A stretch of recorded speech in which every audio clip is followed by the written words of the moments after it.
Bentornati su Storie di Fumetti e Cinema, il canale dove appunto parliamo delle nostre passioni a 360 gradi. Io sono Enrico. E io sono Mario. E oggi parleremo di Joker. Dai!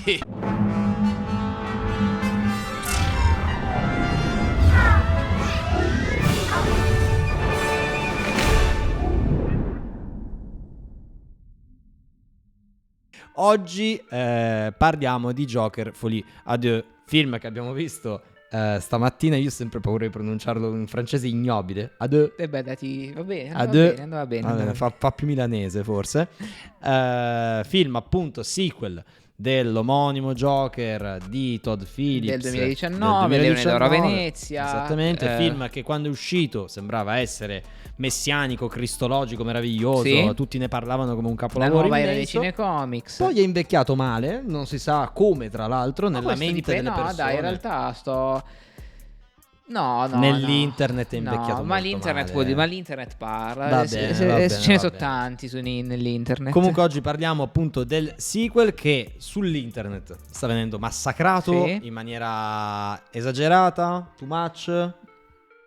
Mo ne parliamo Mo nel ne nostro parliamo. nuovo format, perché Oh. ricordiamolo, perché se non ci seguite su Instagram dovete seguirci su Instagram, perché anche lì esplodiamo tante cose, e abbiamo iniziato questo nuovo format dove parliamo degli avanzamenti di serie TV e film in questo caso, che è il buono e il cattivo, dove Chi è il buono e il cattivo dei due Entrambi, lo in scoprirete realtà, un pochino perché- entrambi. no, comunque veniamo a parlare del film. No, ti sei dimenticato di una cosa gravissima. E infatti Una cosa ci stavo importantissima, arrivando. No, e cioè perché no. volevo mettere il taglio. Ma no, non va bene così. No, guardatemi.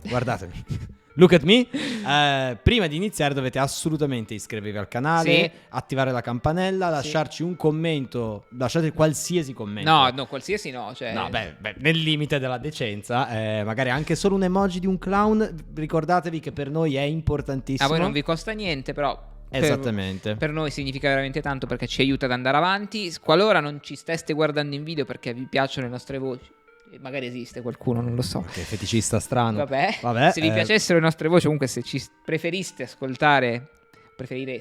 ascoltare in podcast, abbiamo anche il podcast, ovviamente siamo nati da lì. 5 stelline, iscrivetevi anche da lì per seguirci, e Storie di Fumetti e Cinema ovviamente anche dalle piattaforme di podcasting, e direi che abbiamo fatto tutti gli inviti che dovevamo fare, quindi. Seguiteli, mi Sì. raccomando, è di vitale importanza per l'universo. Ora Ok. veniamo finalmente a parlare di sto maledetto film. Ah, che fatica. Ok. Allora, finché abbiamo visto stamattina, cioè, però di svegliarsi la domenica mattina per andare a vedere un film così pesante. No, pesante. A colazione alle 10 del mattino. Ma no, non è che non sia è, proprio il non è massimo. che è tanto pesante, più che altro che aveva questa nomea dietro, ecco. Sì, beh, il film è pesante, questo è un problema. Sì, il film, sì, ma ci arriveremo. Poi ci arriviamo. Iniziamo però con le cose buone, dai. Dai, va bene. Iniziamo a parlare iniziamo a partire dalle cose buone che ci sono state in questo film. Cerchiamo un po' di analizzare la storia, vedendo il buono e il cattivo di tutte le due cose. E la prima cosa buona che ti dico io è Joaquin Phoenix, Totalmente. che fa la parte del leone in questo film. Leone d'oro, infatti, lui del primo. Col primo Joker, ha fatto la battuta. No, Joaquin Phoenix che fa la parte del leone nel film. Il film resta in piedi grazie a lui. Penso che non ci sia nulla di scomodo nel dirlo. E la sua interpretazione del Joker, che per quanto si possa, e lo faremo, discutere su quanto questo Joker sia effettivamente Joker o sia un'altra cosa, lui effettivamente in alcuni momenti soprattutto è jokeriano. Guarda, tu hai accennato due cose importantissime. La prima, alla prestazione di Phoenix, è necessariamente non solo ciò che sostiene il film, ma è il pretesto del film. Sì? Perché parliamoci chiaro, il sequel non era necessario, non lo voleva praticamente nessuno, gran parte del fandom e degli spettatori sostenevano che non ci fosse bisogno di un sequel non necessario, e l'unica cosa che ha spinto Phillips ad andare avanti con questo brand, chiamiamolo tale, è la performance di Phoenix. La seconda cosa a cui ho accennato è Joker e l'essenza vera e propria di Joker in questo film. Ancora una volta, Se guardiamo in basso è sempre perché siamo in ansia che possa andare via la nell'angoscia, registrazione. esatto. Ancora una volta, parlando di Joker, ancora una volta è un pretesto. Cioè Sì. il nome Joker è stato un pretesto per il primo film, è un pretesto per questo secondo film. Viene portata avanti, tra l'altro, anche una lettura molto importante di questa cosa, quasi esplicitata al termine del film, per cui lo stesso Phoenix dice: non c'è mai stato nessun Joker, ci sono solo io, c'è solo Arthur Fleck, e questo personaggio non è mai esistito veramente. Quando Joker emerge con una performance di Phoenix che è la più interessante, che è quella più sicuramente carismatica, affascinante, e succede attraverso una trasformazione veramente fisica, Sì, sì. impressionante, perché noi passiamo dal vedere Ancora una volta Joaquin Phoenix che è scheletrico quando inizia il Incredibile. film, fa impressione. e quando diventa Joker sembra veramente mettere su anche un 5-6 kg.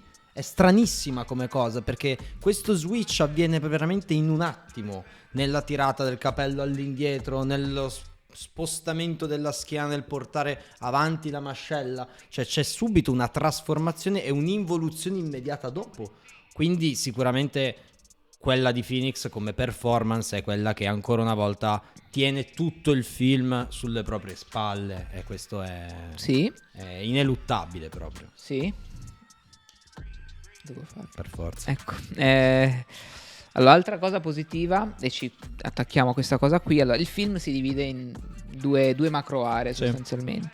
Tutta una prima parte che è di presentazione dei personaggi o dei due protagonisti e dell'intessere comunque il loro rapporto.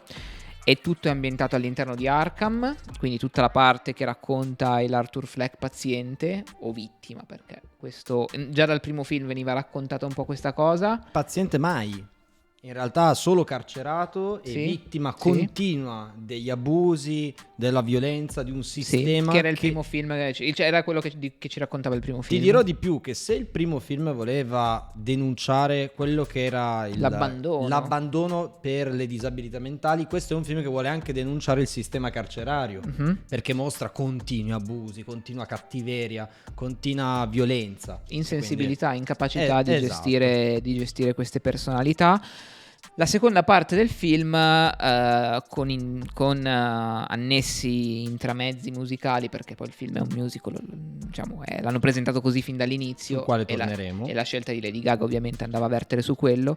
La seconda parte del film però è quella di un vero e proprio legal drama, tutto ambientato in tribunale, che ci racconta appunto il processo, il trial di Arthur Fleck a seguito agli eventi del primo film, con Harvey Dent che è la parte dell'accusa. Altro personaggio pescato tanto Sì, per sì, dire vabbè. che siamo a Gotham City, Sì, perché sì, va- senza di lui, senza questa- i nomi di Harley Quinn, in gergo legale, questa qui sarà parte della mia ringa per il cattivo, perché ne va avremo. bene, va bene. Ok, no, appunto, tutta questa seconda parte è ambientato durante questo processo, e ti dirò, io la metto nel buono perché è forse la parte che mi ha tenuto più dentro la storia.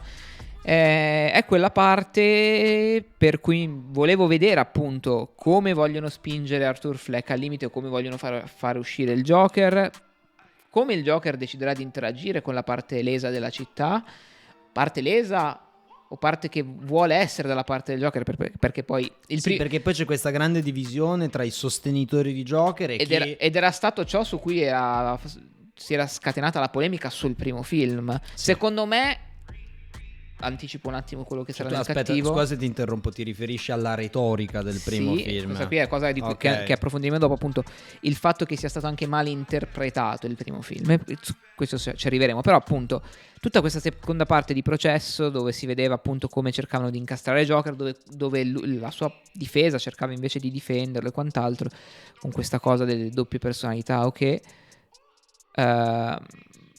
Mi ha tenuto molto dentro e volevo vedere dove si andava a parare o come avrebbero cercato di costruire la tensione.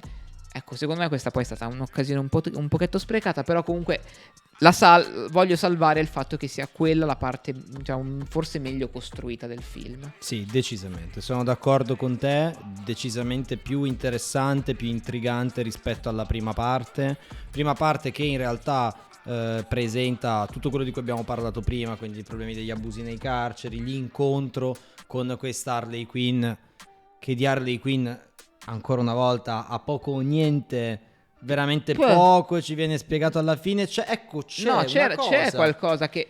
C'è una cosa Ah, che inserisco che è nel buono, era giusto, era giustissimo. che è interessante, e cioè che se nei media tradizionali, quindi da Batman The Animated Series in avanti, è Harley Quinn ad essere manipolata dal Joker, per la prima volta assistiamo in realtà a un ribaltamento della situazione, perché de facto è Harley Quinn, Eccola lì, sì. ecco, a manipolare il O Joker. meglio, Particolare. in realtà era come dire, un McGuffin giusto, nel senso che sì. cioè il motivo per cui anche Harley Quinn viene introdotta, o meglio, il motivo per cui Paul Dini racconta l'origine della storia di Harley Quinn, beh, quella che in realtà era una psichiatra che voleva manipolare, o meglio, voleva studiare il gioco, voleva approfittarsi del Joker, e poi nei fumetti viene approfittata. Esatto, qua secondo me viviamo in un paradigma completamente Quindi ribaltato. questo spunto secondo me era molto giusto, preso da Phillips, cioè il presentarci così il personaggio di Harley Quinzel,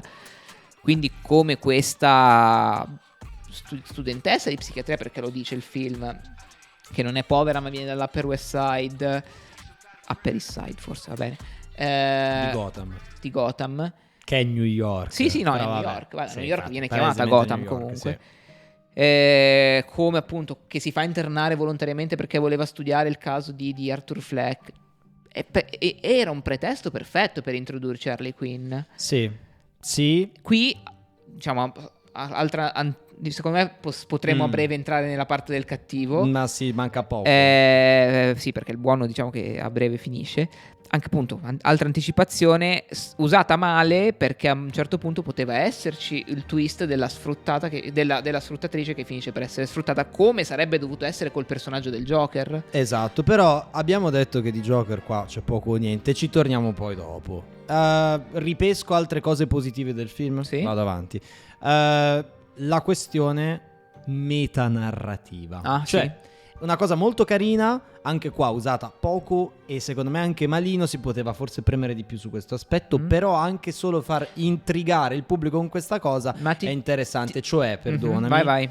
il riferimento costante a questo film in televisione, ok? Che è un capolavoro, ad alcuni ha fatto schifo invece, che racconta Joker. Questo film è palesemente Joker 1, cioè quello che abbiamo visto noi al cinema è lo stesso film che in televisione hanno visto i cittadini di Gotham. Vai. Guarda, finisco solo per dire una cosa. È anche una critica che io stracondivido, tra l'altro, personalmente, a quello che è l'entertainment sul true crime negli ultimi tempi. Cioè, e non faremo riferimenti espliciti ad alcune serie, ma molto note, che sono uscite recentemente, che hanno cercato anche di scagionare assassini e cose di questo tipo. Diciamo che il limite che c'è tra fare della dovuta cronaca e pornografia del dolore, pornografia di questi casi, è labile. Bravissimo. Io ti dico, invece la salvo totalmente questa parte qua. Sì? Sai perché? O meglio, la salvo, ma dall'altra parte dico anche bella paraculata come il primo film, perché hanno voluto fare un po' ammiccare come fa la Marvel, perché la Marvel queste battutine le fa, quindi hanno voluto giocare in casa loro, mettiamola così. Sì, ci sta. E ti dico un'altra cosa, bello anche il corto animato iniziale. Molto carino, sì, assolutamente positivo. Non è l'unico riferimento, tra l'altro, al mondo dei cartoni animati che c'è, perché è lo stesso Joker, poi saluta con That's all folks. Vediamo Pepe la Puzzola. Pepe la Puzzola, quindi continui riferimenti a casa Warner casa Bros. Warner, siamo lì, quindi giusto così. L'intro animato effettivamente è stata molto carino, mi ha gasato all'inizio. Era un bel inizio, dava ben sperare. Bravo. Aggiungo un'ultima postilla sul buono. Non mi spreco sulla questione fotografia, regia e scenografia, perché rispetto al primo secondo me sono stati fatti dei passi indietro. Salvo ovviamente delle performance canore di Lady Gaga. L'hai presa per quello. E quindi inevitabilmente questo aspetto secondo me è positivo. Aggiungo anche un'altra cosa che secondo me ha reso giustificato questo film e, come posso dire, gli ha dato un quid, effettivamente la questione del musical. Poi ci torniamo, perché secondo me balla in una zona di grigio tra il buono e il cattivo, però la critica sulla scelta di farne un musical secondo me è una critica un po' sterile, nel senso che era un film non necessario, non innovativo, non aveva sostanzialmente nessuna aggiunta importante anche in termini stilistici rispetto al primo. Io ho trovato la scelta del musical all'interno di queste assurde fantasie, che poi sono fantasie sì, e non lo sono, sì, di Joker e sì, di Arlene, sì. sinceramente affascinante. L'ho trovato interessante. Ma guarda, il musical si porta purtroppo sempre dietro tanto, non so se pregiudizio o Tanto critiche. pregiudizio. Io prima di entrare in sala a vedere questo film invece era uno di quegli elementi per cui dico, sai cosa, se devo vedere un sequel mi va che sia così. Sì, uguale. Quindi quell'aspetto lì non ci ho visto nulla di male. Ecco, no, ci vedo di male il fatto che adesso entriamo nel sforiamo nel cattivo. Questo è un assist. Esatto. Che la parte musicale, non lo so, l'ho vista un po' troppo sconnessa dal film. Cioè, è un po' come...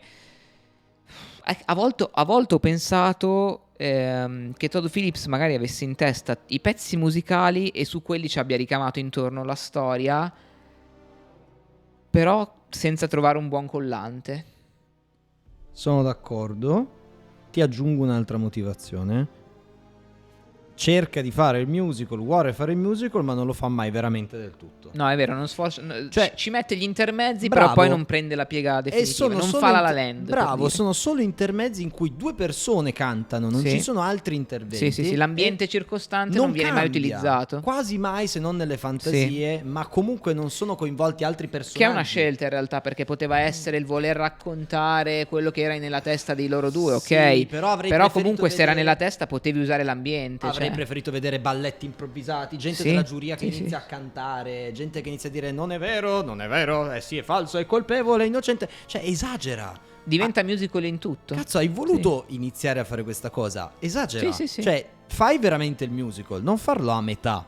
E questa cosa non mi è... Cioè, mi sembra Herbert Ballerina che dice ma io sono un asino e Clay dice allora sì asino. Ci sono tanti riferimenti al mondo di Maccio Capatone Mariotti perché dici che Todd Phillips guardava i trailer. Esattamente, ci sono delle mossette di... O tipo tappo. Cioè o tipo tappo quando balla, o tipo tappo, poi c'è Billy Ballo continuamente. No. Sì, inevitabile. No, allora, ok. Quindi la questione del musical giocata male. Sì. Giocata male.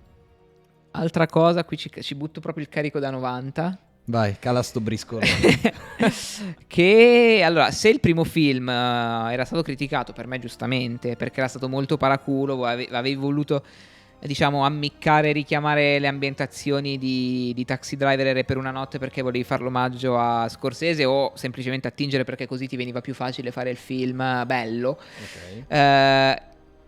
E in realtà il primo film poi avevi detto che era Joker, ma non era Joker perché poi Todd Phillips si era un po' rimangiato la parola, ma io non volevo, non volevo fare un cinefumetto. Ma questo secondo film rinnega completamente tutto ciò. No, ma non solo lo rinnega per una scelta stilistica di Phillips. Cioè, se il primo film, per quanto poi lui avesse rinnegato, aveva di buono che in realtà effettivamente attingeva da una certa letteratura del Joker. Cioè, sì.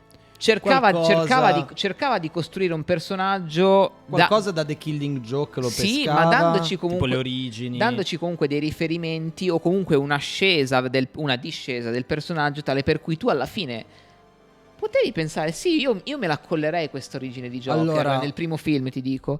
In questo film dove comunque dovevi vedere una continua discesa, una definitiva affermazione del Joker, questa cosa non c'è stata. Perché? Perché il personaggio del Joker, vittima di quegli abusi quanto volete, se vogliamo dare per assodata la storia del primo film, quanto volete, diciamo, ridotta alla follia, però da quella follia poi ne emerge uno psicotico criminale sadico, che è quello che non vediamo in questo film, perché in questo film ci viene mostrato sempre solo come una vittima. Sì, mai come un carnefice. Questo è un problema retorico proprio di tutti e due i film e in un certo senso proprio di anche una narrativa sull'antieroe che potremmo esplorare prima o poi e che ha anche è il personaggio più sbagliato per farne un antieroe. Bravissimo, c'è anche un po' abboffato, per essere sinceri. Io ti voglio anche dire una cosa in merito proprio al rinnegamento di questo tipo di film, e cioè che il primo voleva anche in un certo senso gettare le basi per, come dicevi tu, una sorta di narrativa realistica in casa DC e attingeva per questo da delle storie che esistono, da una in particolare, da un concetto del più grande di tutti ovviamente, cioè The Killing Joke di Alan Moore, e dal concetto del famoso Bad Day. Bad Day, che poi è stato ripreso anche più recentemente per una collana apposita sui villain di Batman, che raccontasse ogni numero il Bad Day di questo villain specifico. Però qui si interrompono, nel senso, i rapporti con il mondo del fumetto, con le ispirazioni. Gotham non è Gotham, ma è questa generica città americana, New York in buona sostanza. Nel primo film Phillips aveva fatto dei grandissimi lavori di scenografie, grandissimi, per cui avevamo una metropoli veramente lercia, fastidiosa, anche protagonista del film. Qui, vuoi perché metà del film è ambientato in carcere, vuoi perché l'altra metà è ambientata in tribunale, noi Gotham non la vediamo praticamente mai, e questa cosa si sente tanto. Cioè, tu pensa quanto era protagonista nel primo film la famosa scaletta, no? La scaletta, la metropolitana anche. La metropolitana, i bagni pubblici della metro, cioè qua la villa degli Wayne, perché comunque c'era anche il teatro. Bravo. Dove poi successe quella cosa. Quanti luoghi diversi. Qui, secondo me, c'è una pesantezza diversa, perché gli unici luoghi sono quelli immaginari di Lady Gaga e di Joaquin Phoenix, e tutti gli altri sono sale del carcere e dell'ospedale psichiatrico, che tra l'altro secondo me non sono neanche azzeccatissime, perché non hanno nessuna caratterizzazione. È un penitenziario come un altro. Cioè pensa per esempio il luogo di reclusione. Ma perché quella alla fine è stata la scelta di Phillips, che ha deciso di distaccarsi completamente dall'immaginario. Sì, ma questa volta lui ha fatto un distaccamento anche dal film precedente. Cioè, allora, parliamo di luoghi di detenzione. La cameretta di Arthur Fleck nel primo film è palesemente un luogo di detenzione, ok? Ma ha una sua personalità. La vasca da bagno, tutte queste scene qui sono potenti, perché erano effettivamente potenti. Qua, secondo me, ci muoviamo attorno a dei luoghi / non luoghi che potevano essere caratterizzati meglio e che non danno mai un'atmosfera vera e propria. Anche in termini proprio di luce, di fotografia, secondo me hanno cercato di prendere i colori del primo film e spiattellarli. Bravissimo. Qui, secondo me a volte anche appiattendo alcune cose. Molto. Però magari è una mia impressione. Io ho avuto la sensazione di vedere un film molto meno vivido di quello prima. Sì. Ma proprio anche in termini di colori, Il primo film me lo ricordo come molto verde e acceso. No, l'hanno cercato di replicare qua, però secondo me in maniera posticcia in alcuni casi. Sono d'accordo. Da questa cosa mi collego su un'altra, la retorica di cui parlavamo prima, perché il primo film, per quanto secondo me quella non fosse l'intenzione di Phillips, faceva, o meglio, il pubblico aveva interpretato il finale del film come la rivalsa del popolo che è stato ingabbiato, dei più deboli che a furia di menarli poi alla fine si ribellano, perché era un po' questa la retorica che era emersa. Sbagliata, perché Phillips non intendeva raccontare questo. Infatti quello che voglio di nuovo sottolineare è che nel primo film effettivamente il Joker ne usciva come un criminale, perché compie un omicidio in diretta televisiva, ispira un movimento e sembra essere, e non si pente minimamente di quel gesto, e sembra proprio incarnarne il leader, tant'è che c'è quella famosa scena dove c'è lui sul tetto del taxi. La cosa che secondo me buona che emerge da quel primo film e per la quale io posso dire mi accollo che da qui possa nascere un Joker, è per il fatto che lui, vessato, abusato, malato, e quindi con questa grande armatura attorno alla sua testa che lo ha portato a quella risata malata, scusate, non maligna, trovi sicurezza nell'omicidio, e da questo poi diventi il Joker che conosciamo, che è quello che dicevo non è successo poi in questo film. Perché la verità è che questo film, come quello precedente, ma questo ancora di più, di Joker non ha assolutamente niente. Era lì che volevo arrivare. E qua arriviamo al grave problema di fondo del primo e del secondo film, cioè la disonestà intellettuale di questi film. Perché si fanno forti di un brand, perché Joker ha addirittura la sua testata regolare, cioè nel senso, stiamo parlando veramente di un personaggio che ormai è tanto iconico posso permettermi di dire quanto Batman? Sì. Assolutamente Sì. quanto Beh, Batman. è il cattivo per eccellenza. È il cattivo Joker. per eccellenza, è famoso quanto Batman, si sa che ha questo carisma che si porta dietro dagli anni 60, anzi anche prima, nei confronti appunto del lettorato, di chi va al cinema, anche dell'utenza un Ma lui pochino sai più cosa? sconnessa dal mondo. Esatto, è un personaggio che è riuscito ad supereroistico. andare oltre il suo medium di appartenenza, come Michael Jordan nel basket, è conosciuto Bravo. anche da chi non fa basket. Joker è riconosciuto come l'emblema del male anche per chi Esatto. non legge Batman o E la sensazione, ma lo dicevamo prima, ovviamente, ma non è una sensazione, è un dato di fatto, è che è stato preso questo brand ed è stato utilizzato per giustificare due film che di questo brand, di questo mondo, non hanno nessun rapporto. No, Io ti il primo film aveva preso qualcosa, perché comunque dai, ammiccava c'è persino Rocky. Batman. Esatto. C'è persino A un Bruce certo Wayne. punto io durante la visione del film Sì, ti ti sei dico, girato. a questo film manca Batman, perché in questo momento Joker, ed è qui aggiungo l'altra cosa che volevo aggiungere, nella storia secondo me c'è stato un grandissimo errore di scrittura, perché Joker ne esce come vittima, ma a un certo punto doveva esserci un twist, doveva accettare definitivamente questa parte di lui, Sono e d'accordissimo. lì ci sarebbe stato bisogno di un Batman. Perché io mi sarei aspettato Che non poteva esserci. No, però qui butto dentro un po' di mia aspettativa. Anche se ti devo dire, magari non un Batman, ma un'altra cosa. Sì, un Gordon. Un Gordon. Vabbè, però Sì, cioè lo potevi fare. io qui butto dentro un po' di mia aspettativa, ma perché secondo me le cose sarebbero potute filare meglio. Cioè, nel film vediamo una certa che c'è questo primo plot twist in cui il personaggio di Harley Quinn si rivela per quella che è, cioè una persona che stava sfruttando, si stava servendo di Arthur Fleck per studiarlo come caso, perché lei era questa studentessa, come dicevamo prima. Sì, anche se, scusa se ti interrompo, secondo me è più legato al fatto che lei è veramente innamorata del personaggio Joker.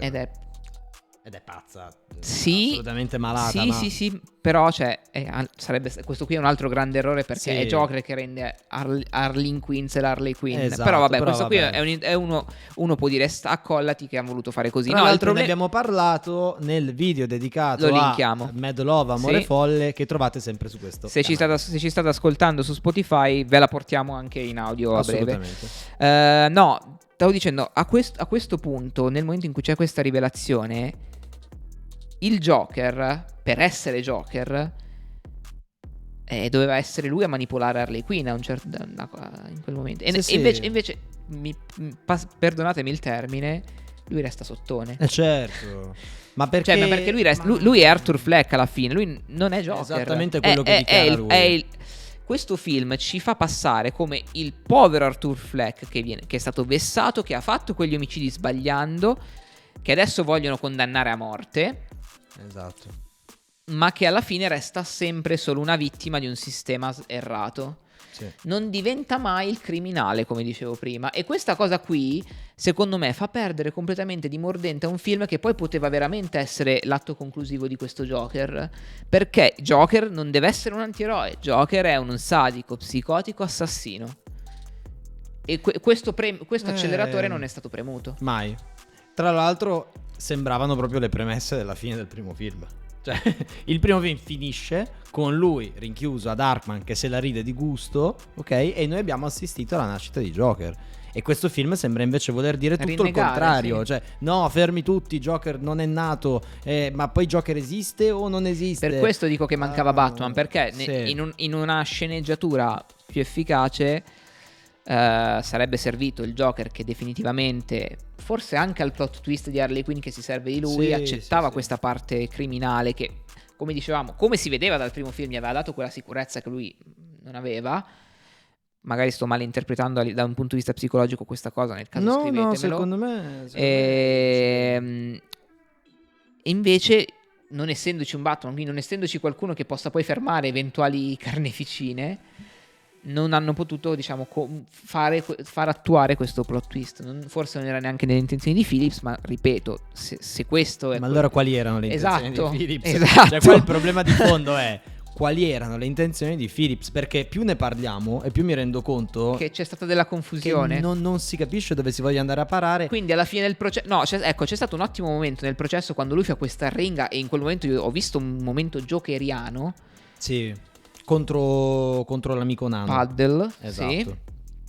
E tolto questo, lui fa poi alla fine questo monologo in cui poi dice non esiste Joker, esiste Arthur Fleck, e il processo poi va a concludere, c'è l'esplosione e poi tutto va a concludersi e andiamo verso la conclusione, ma il processo, cioè, sembra che abbiano veramente scritto le cose senza capire dove volessero andare Allora, a parare. io ti dico come la penso anche sul finale. Cioè, purtroppo Phillips ci ha voluto raccontare, adesso che ci ragiono con te, una storia di grande sconfitta. Cioè, lui stava iniziando a vedere un certo senso di luce in fondo al tunnel, perché stava affermando il suo personaggio di Joker, il suo show, il suo spettacolo. Torna in carcere come Joker, viene potentemente abusato. Sì. In modi E quella è una scena molto forte. in modi in cui che ci fanno intendere cose molto pesanti, che lo riportano di nuovo alla causa di tutto il suo malessere, cioè gli abusi subiti da piccolo, e tra l'altro dopo questi abusi atroci cioè sentiamo anche la morte in diretta di un suo compagno di carcere. Sì. E quindi in buona sostanza è un Arthur Fleck cioè è un Joker che torna veramente alla realtà, coi piedi ancorati a terra, e si arrende. E qui sta forse, mi permetto ormai di dire, l'intenzione di Phillips. Cioè alla fine abbiamo davanti un personaggio che si è completamente arreso. Che sarebbe stato un grande film, una grande storia, ma non la Esattamente. storia del Joker. Bravo. Perché questo, ribadisco, non è Ed un è un film cioè, che parla di questi Era personaggi. bello, sarebbe stato bellissimo raccontare un film del genere con un caso del genere. Non doveva essere Joker. Guarda, allora, Anche perché io ti dico, anche il finale poi in sé è bello, con beh sì, L'ucci- sei esplicitato anche meglio forse. l'uccisione che c'è stata causata dalle persone che lui aveva scatenato, Sì. con cui appunto forse sembra voler fare con cui forse Phillips vuole dire "Raga, avete malinterpretato il primo film", perché Sì. porta a questo. Certo. È Pattinson in The Batman che dice io non posso essere vendetta, perché se io sono vendetta scateno questo nella gente. Esatto. Cioè c'è una involuzione, una detrasformazione del personaggio, con questo poi finale dove secondo me si sono persi una grande possibilità. Mhm. Perché Phoenix a un certo punto in una canzone canta che un Joker nel mazzo ci deve sempre essere.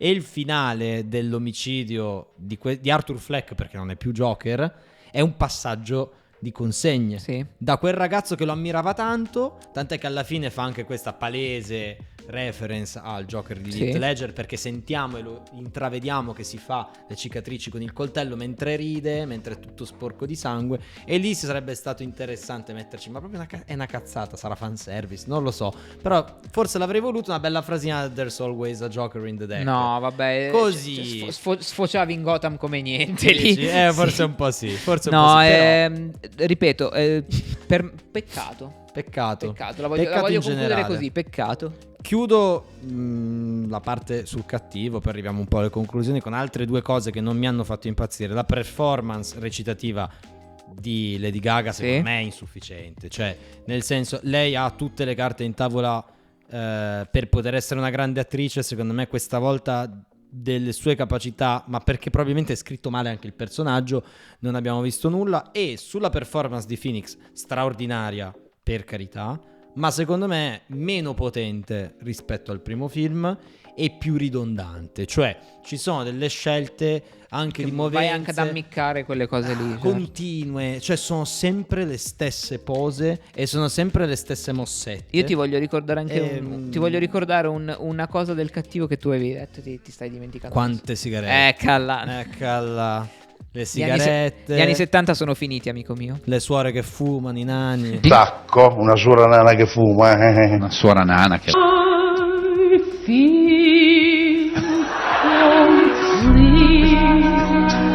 Cioè veramente continui, cioè capisco che sia un elemento, anzi la sigaretta in sé per sé è in un certo senso Glielo dice anche l'avvocato, non è il- fumare perché sembri un eversivo. perché è il trigger teatrale di Joker, Sì, certo. ok? Sì, sì. Permettiamola così. Però anche lì c'è una scena che è di un cringe infinito. Cioè quando Joker è dietro le sbarre, Harley lo va a trovare dopo il processo in cui ha deciso di essere Joker e gli passa il fumo con la bocca. Cioè quello è di un cringe devastante. Io mi sono girato verso di te e ho detto ma boh. Perché è di un Tumblr Cioè, Camorra and Love. Camorra and Love, veramente. e chi è Millennial sa. Ecco, alcune cose le ho trovate veramente too much, un po' come diceva lo stesso intervistatore a Joker a un certo punto, non è un po' troppo? Forse abbiamo un po' sfociato. Va è un bene. grande peccato Va comunque, bene. questo film è un grande peccato perché... Allora, non l'aveva chiesto nessuno, tra l'altro, questo film. Cioè, tant'è che sta esordendo male proprio anche in termini di incassi, Sì. perché effettivamente è un film non necessario e il musical spaventa molto. È un grande peccato perché... E non è il musical il problema di questo film, ripeto. Tra l'altro, cioè, lo è, ma in parte. È un grande peccato perché avevi un grande cast. Perché avevi un grande cast che poteva fare molto bene e avevi la possibilità di lavorare bene con questi personaggi e portare avanti quello che già avevi fatto nel primo film, che non è un cinecomic, mettiamocelo tutti in quanti in testa. E non vuole rivoluzionare il cinecomic. Però Paraculo utilizza i personaggi del Certo. cinecomic perché sa che così si incassa sicuro. Invece stavolta no. Disonesto, come direbbe Poppy Bonnici con le sue pagelle. Voto 5. Sì. Disonesto 5. Disonesto. Guarda, obiettivamente 5 perché non è un film da 1 o 2. Io online ho letto gente che l'ha messo sotto Madame Web, ragazzi. Questa è Ecco, questa cosa qui no. diciamo che allora, No, il dai, cattivo ragazzi, pubblico, inconcepibile. il cattivo pubblico, perché non ci si può polarizzare sempre No, in questo modo, questa, raga. questa è disonestà Dai. intellettuale, dai. Non si può No, prendere come direbbe qualcuno, è prostituzione intellettuale. prostituzione intellettuale. A me non mi piace prostituzione intellettuale. Questa è proprio una cazzata, ragazzi, scusate, perché scusami, so che non vuoi che vengano utilizzati brutti verbi. Language. Ok. Va bene, no, Ok, dillo, dillo. hai ragione. Questa è una cavolata, perché effettivamente va bene tutto, però ci sono anche dei dislivelli proprio tecnici e attoriali che giustificano da solo un posizionamento No, diverso. no, Dai, no, ragazzi, solo va bene la- tutto, ma solo la prestazione dai. di Phillips, Sua- dai. Dai, Va avanti. bene. Anche meno. Niente, direi fateci sapere la vostra se avete visto il film, se avete intenzione di andarlo a vedere, se siete d'accordo con noi, se non siete d'accordo, se ritenete anche il primo film un ottimo film sul gioco. Quello che volete, basta che ce lo scriviate qui sotto, saremo lieti di leggere e rispondere a tutti. Ripetiamo, se volete continuare a seguirci, iscrivetevi ai nostri canali, soprattutto sui social, su Instagram, perché da lì continueremo ad approfondire quelli che sono ad esempio le serie di cui non faremo un video per ogni episodio, però appunto continuiamo a parlarne sui social. Quindi lasciamo tutti i contatti in descrizione, vi ringraziamo ovviamente per il supporto che ci state dando e ci vediamo al prossimo video. A presto. Fate presto.